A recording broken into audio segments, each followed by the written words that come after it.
on a lâché des poules dans le vignoble et on essaie donc de voir comment elles pourraient nous aider à réguler d'abord la pousse des herbes sauvages qui concurrencent par moments la vigne, comment elles pourraient en grattant retravailler les sols, les relever, leur permettre une vie, quoi.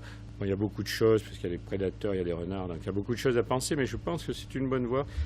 On essaie de reconvertir vers une culture qui soit bio, de reconvertir vers une culture qui soit avec une intervention de la biodynamie, avec une intervention de l'écodynamie, donc qui est une espèce de compromis entre tout, et qui pense aussi aux économies d'énergie, etc.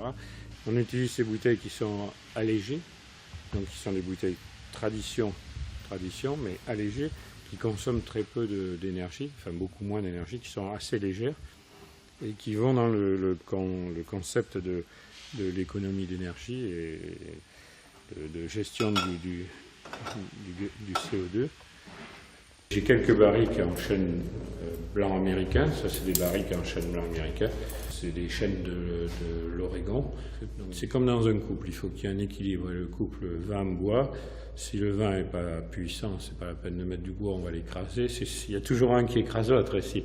Donc il faut vraiment, si on veut une union, il faut qu'il y ait un équilibre entre les deux. Donc on change le pourcentage de bois neuf, on change aussi la taille des fûts et ça permet de garder ce mot qui est important, qui est l'équilibre. Je le cite plusieurs fois, mais moi je dis il y a deux mots importants dans le vin, il y a équilibre et complexité.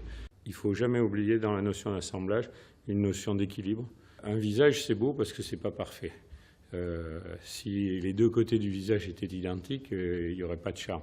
Donc dans un vin, c'est pareil. C'est des fois la petite cuve qui paraît toute seule un peu faible qui va amener de l'élégance, qui va amener un caractère intéressant. Donc il ne faut jamais rien rejeter d'avance. Ce n'est pas en accumulant, en assemblant les meilleures cuves qu'on va faire le meilleur vin. Là, j'ai voulu faire une salle de réception, donc comme qui permettent de faire vivre, quoi, faire des dégustations, faire des repas dégustation, présenter le vignoble, parce qu'on a fait des baies vitrées avec une vue directement sur le vignoble pour pouvoir voir qu'on était au milieu des vignes, on est dans le site.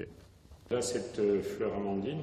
Donc, fleur amandine, c'est un vin qui a été fait parce qu'il y avait une odeur d'amandier. Comme ma fille s'appelle Amandine, on l'a appelée Amandine. Et Amandine va, goûter ce vin, elle va nous le commenter. Il n'y a pas ce caractère mielleux qui apparaît au goût à l'oxydation, tout ça. On voit que c'est vraiment frais, que c'est une bonne vivacité, une jeunesse. Non, en bouche, c'est très agréable.